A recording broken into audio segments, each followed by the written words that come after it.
ये कहानी शुरू होती है आज से लगभग 500 साल पहले, जब लगभग पूरे भारत पर मुस्लिम सम्राटों का कब्जा था। एक तरफ शाहजहां तो दूसरी तरफ आदिल शाह और दक्कन के सुल्तान अब्दुल कुतुब शाह। एक देश जहां पर हिंदुओं का घर था, वहां पर पूरी तरह से मुस्लिमों और पुर्तगालियों का कब्जा था।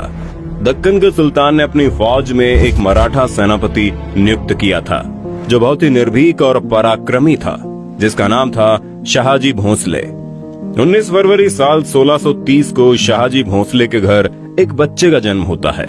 सभी लोग सोचते हैं अपने पिताजी की तरह ये बच्चा भी एक दिन मुस्लिम सुल्तान के फौज का सेनापति बनेगा, लेकिन नियति को कुछ और ही मंजूर था।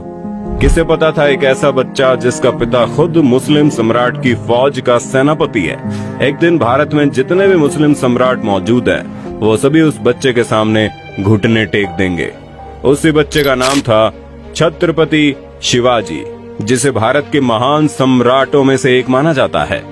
अरब और खाड़ी देशों से आए हुए मुसलमान भारत के राज्यों पर कब्जा तो कर लिए थे, लेकिन इतनी दूर से यहाँ के राज्यों और किलों को संभालने के लिए मंत्रियों को लाना संभव नहीं हो पाता था।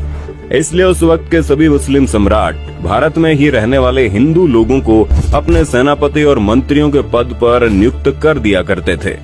इसी सिलसिले में दक्कन के सम्राट ने शाहजी भोंसले को अपनी फौज का सेनापति नियुक्त कर लिया।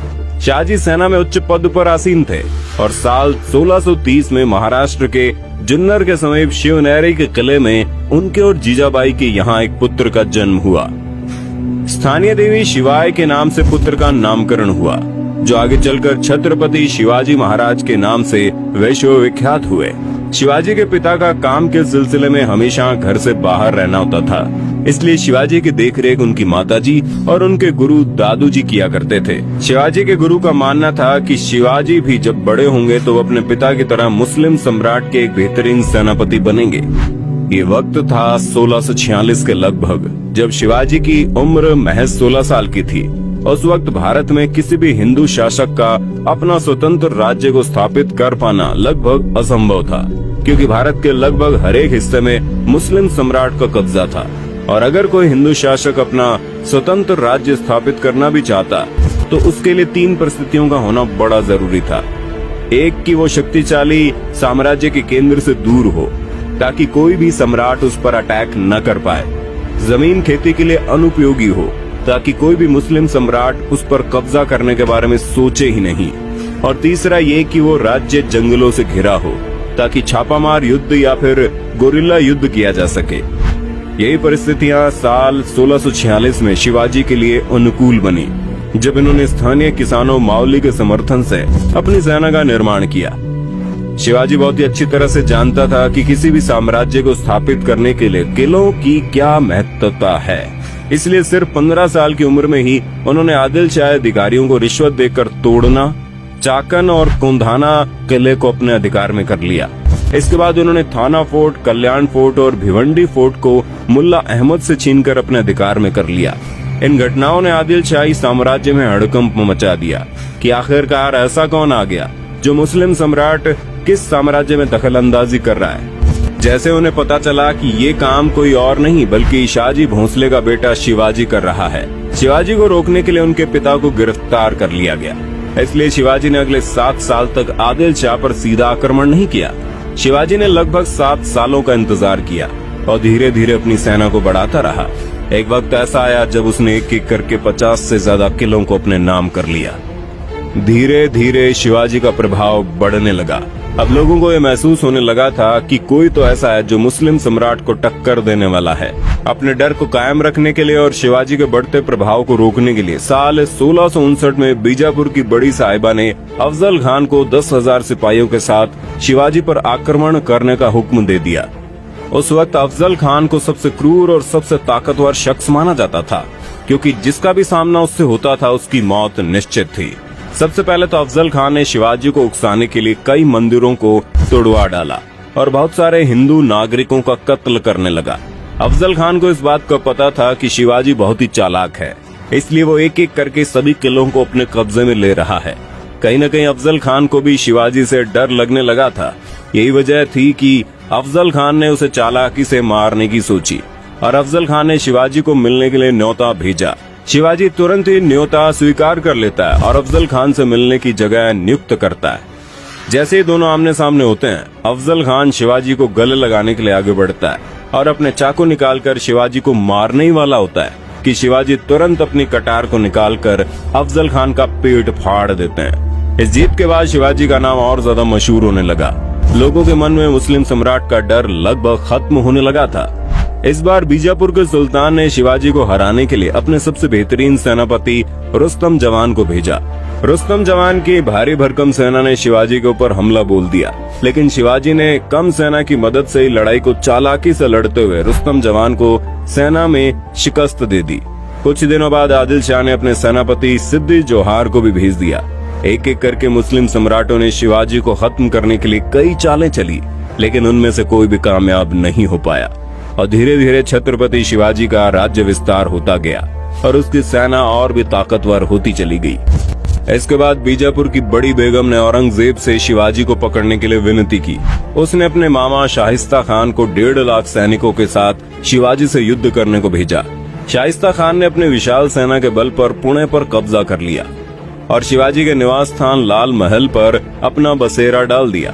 शिवाजी ने चालाकी से अपने 400 सिपाहियों को साथ शादी के बारातियों के वेश में पुणे में प्रवेश कर लिया और रात के समय उन्होंने सीधे शाहिस्ता खान के ऊपर खतरनाक हमला बोल दिया। शाहिस्ता खान ने जैसे ही देखा उनका सामना छत्रपति शिवाजी से हो रहा है, वो डर के मारे खिड़की से कूदकर अपनी जान बचाकर भागने लगा, लेकिन शिवाजी की तलवार के खतरनाक वार से बच नहीं पाया। हालांकि शाहिस्ता खान जिंदा तो बच गया, लेकिन उसके हाथ की उंगलियां शिवाजी की तलवार से कट गई, जिसकी वजह से उसकी बहुत बेइज्जती हुई। अब तक शिवाजी का साम्राज्य विस्तार बेहद ज्यादा हो गया था और उसकी सेना लगातार हो रही जीत की वजह से बेहद जोश में थी। शिवाजी ने साल 1664 तक कई मुगल सल्तनत पर हमला करके उसको तहस नहस कर डाला, जिसके बाद साल 1664 में औरंगजेब आग बबूला होकर 60 वर्षीय राजपूत सेनानायक मिर्जा राजा जयसिंह को अपने 1.5 लाख सैनिकों के साथ शिवाजी से लड़ने के लिए भेजते हैं। इस युद्ध में शिवाजी की हार हुई और उसे अपने खजाने से ढेर सारा पैसा हार के हार जाने के रूप में देना पड़ा। उन्हें अपने 9 वर्ष के पुत्र संभाजी के साथ आगरा जाना पड़ा। शिवाजी को नियंत्रित रखने के लिए पहले ये तय हुआ कि उन्हें मुगल दरबार में कोई पद दिया जाए, लेकिन औरंगजेब ने फैसले को बदलकर शिवाजी को घर में कैद करने का आदेश दे दिया। औरंगजेब नहीं जानता था कि यह गलती आगे चलकर बहुत महंगी पड़ेगी। शिवाजी ने पहले बीमारी का बहाना बनाया और अपने स्वास्थ्य को ठीक करने के आशीर्वाद के लिए साधु संतों और फकीरों को रोजाना मिठाई और उपहार भेजने की इच्छा जताई। एक दिन वो खुद श्रमिक के भेष में सामान के डिब्बे में संभाजी को छुपाकर बाहर निकाला। वो मथुरा, काशी, गया, पुरी के बाद गोलकुंडा और बीजापुर होते हुए रायगढ़ पहुंच गया। साल 1670 तक शिवाजी ने कई लड़ाइयां लड़ते हुए 4 महीनों के भीतर अपने राज्य का बड़ा हिस्सा मुगलों से वापस स्वतंत्र करा लिया। 1671 से 1674 तक औरंगजेब ने भरसक प्रयास किया कि कैसे भी करके शिवाजी को अपने अधीन कर लिया जाए, लेकिन वह ऐसा करने में पूरी तरह से असफल रहा। अपने उत्तम योद्धाओं जैसे दाऊद खान और मोहब्बत खान को शिवाजी से लड़ने के लिए भेजा, लेकिन सबको मुंह की खानी पड़ी। इसके साथ ही साल 1672 में अली आदिल शाह की मृत्यु हो गई और बीजापुर में 6 जून 1674 को हिंदू परंपराओं के साथ शिवाजी का राज्याभिषेक किया गया। वो मराठा के राजा बने और कई सदियों के अंतराल के बाद हिंदू रीति रिवाजों, तिलक, जनेऊ और वेदों के उच्चारण के बीच किसी राजा का राज्याभिषेक संपन्न हुआ। शिवाजी की महानता सिर्फ उनकी बहादुरी और युद्ध कौशल में नहीं थी, बल्कि वो एक योग्य प्रशासक भी थे। वो उस वक्त का इकलौता ऐसा राजा था जिन्होंने धर्म के आधार पर कभी किसी के साथ पक्षपात नहीं किया। उनके कई अधिकारी, यहाँ तक कि उनके व्यक्तिगत अंग रक्षकों में कुछ मुसलमान भी थे।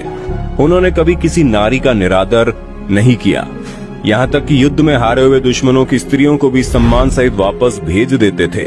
गोरिल्ला युद्ध, किलों का उपयोग और नौसेना का निर्माण भारत में पहली बार शिवाजी ने ही कराया था। उन्होंने 4 किलों और 2000 सैनिकों से शुरुआत की थी और उनकी मृत्यु के समय ये गिनती 300 किलों और 1 लाख से ज्यादा सैनिकों की हो गई। शिवाजी का स्वास्थ्य खराब हुआ।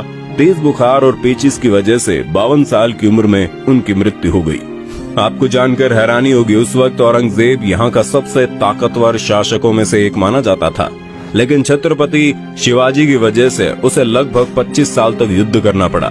और अपने जीवन के अंत तक युद्ध लड़ते लड़ते औरंगजेब पूरी तरह से बर्बाद हो चुका था और छत्रपति शिवाजी वो शख्स था जिसकी वजह से कई सालों लंबी लड़ाई के बाद एक बार फिर से पूरा हिंदुस्तान भगवामयी हो गया। दोस्तों, ये जानकारी आपको कैसी लगी और आप वीर छत्रपति शिवाजी के बारे में क्या सोचते हैं, कमेंट में बताना।